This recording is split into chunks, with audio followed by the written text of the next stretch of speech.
We are in the middle of a global pandemic. These are scary and uncertain times. Uncertainty does lead to anxiety, and people get most anxious when they have a perceived lack of control over the outcome. My way of dealing with this is to gain the maximum amount of information, the correct information that I can. My phone, and I'm sure like most of your phones, are constantly buzzing with WhatsApp messages or text messages and articles forwarded by well-meaning friends and family about information that they have heard.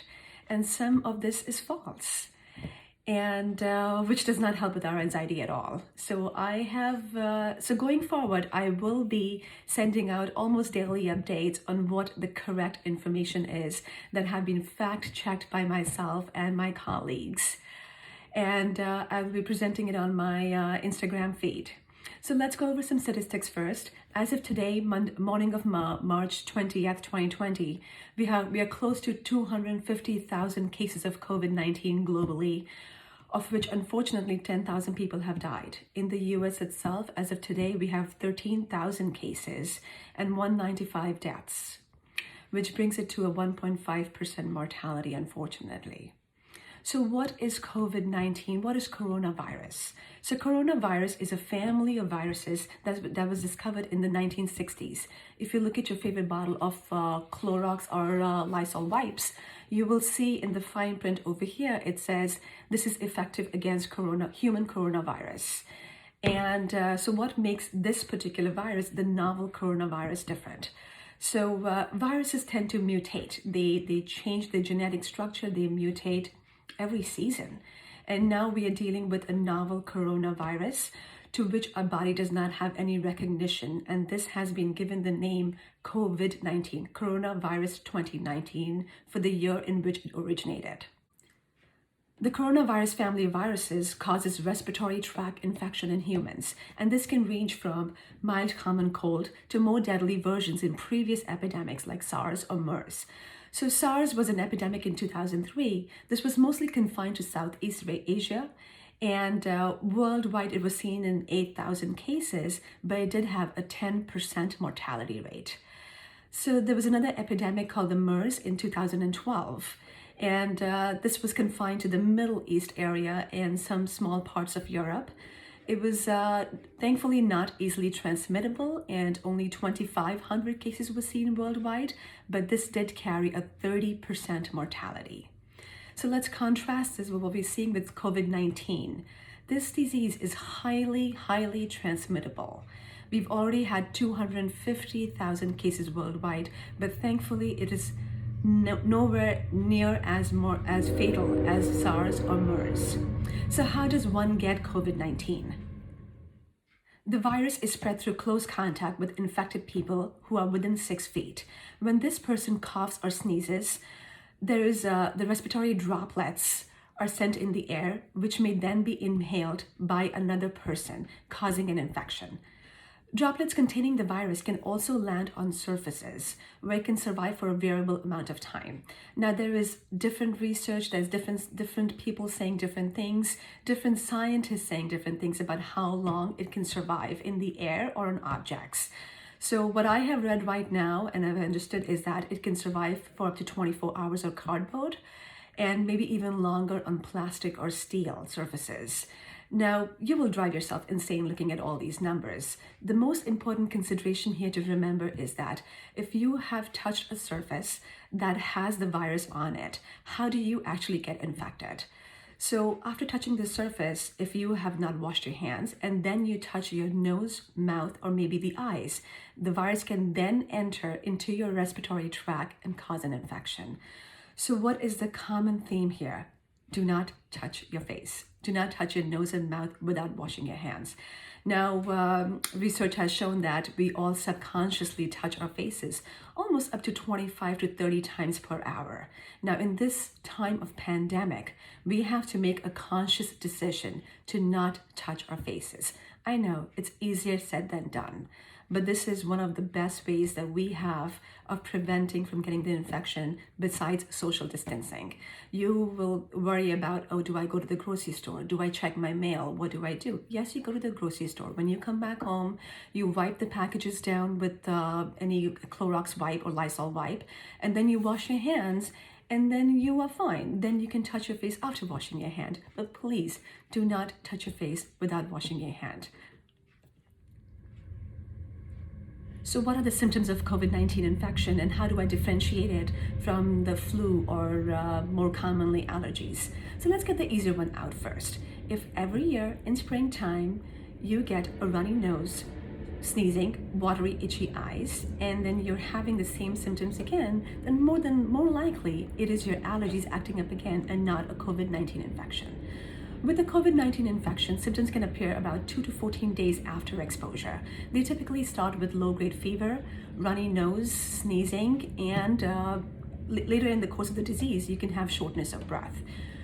So these symptoms can be slightly indistinguishable from flu. So if you think you may have COVID-19, your first step to do is you call your primary care doctor, and they will direct you to the next steps. If you don't have a primary care doctor, then you call your state hotline number. Go on your state website. For us in New Jersey, it's ng.gov, and there is a hotline number over there. You call that number and they can direct you to the next steps. But please do not go to your local emergency room without calling ahead of time. Two things can happen. One, if you do not have COVID-19 infection, then by going there in the emergency room unprotected, you are risking yourself of potentially contracting the infection in the emergency room. On the flip side, if you do have COVID-19 infection, and once you go there, you are running the risk of transmitting this disease then to unsuspecting staff or other patients who may be immunocompromised. So you either call your primary care doctor or you call the NG hotline number. Now, who is more at risk from getting this disease? So far, all evidence shows that young, healthy people who get COVID-19 infection, they do fairly well. They are the at-risk population for contracting a severe COVID-19 infection is the elderly, or the people, or even younger people who have a situation where they're immunocompromised, like having diabetes or high blood pressure, cardiovascular diseases, having a pre-existing cancer. People who have chronic lung disease, smokers, they have a much higher mortality risk. In the elderly with above 70-year population, their mortality is around 9%. In the 80-plus age group, their mortality can be almost as high as 15 to 20%. So we have to protect our elderly. And the best way we can do is by not spreading the infection around, practicing social distancing and hand hygiene. So let's move on to a more positive aspect of what we are doing right now, what treatment options we have. And I have some good news on that front. A well-known anti-malaria drug, chloroquine or hydroxychloroquine, that has been around for the past many years. We know the safety profile of this drug. This drug has shown some promise in use and efficacy against coronavirus, and it is available for immediate use for severe cases.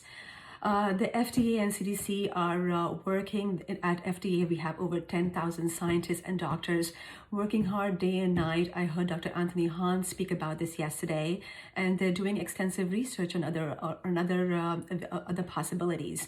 One more thing they're looking at is convalescent plasma, and that is available to be used as of right now. This is basically drawing blood and plasma from individuals who have recovered from the COVID-19 disease, and they may have immunoglobulins or antibodies that can be used to treat a different person with the COVID-19 infection who's not doing very well. So these two modalities, the chloroquine and the convalescent plasma, are available to be used right now, obviously under a clinical treatment trial basis. Another new drug by the Gilead Pharmaceuticals, which is in production right now, called remdesivir. This drug is showing some promise in the treatment of COVID-19. So far in the US, 2 patients have been treated with this in a controlled setting, and they have recovered, which is great news. But let's not get ahead of ourselves. This drug is not available right now for mass usage. It's under clinical trials right now. It's a new drug. We do not know the safety or the efficacy profile of this right now. So there are some centers around the country that this drug is now recruiting patients for trials, but it's also available for use for compassionate care. What that means is that out of the clinical trial setting, if there is a patient that is not doing well on the currently available modalities and they have exhausted all options, then their doctor can reach out to the clinical trial center, and this drug can then be used for compassionate care as a last resort modality. Data is still coming on that, and we are waiting to see what's going to happen. On another good side, there also have been trials for a vaccine that was just administered to volunteer subjects. This is currently only a phase 1 trial. We do not expect this vaccine to be available for mass production for at least 12 to 18 months. But rest assured, from what I understand from FDA and our entire government, is they're doing their very best to help all of us out. So take care, stay safe, stay healthy, do not touch your face, wash your hands very often. Oh, about washing their hands. I had another question from one of my patients about what kind of soap we can use. Any soap is fine. It does not have to be an antibacterial soap.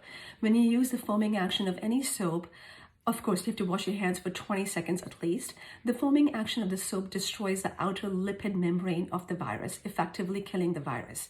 So any soap is fine. Do not drive yourself insane going to a store to try and find an antibacterial soap.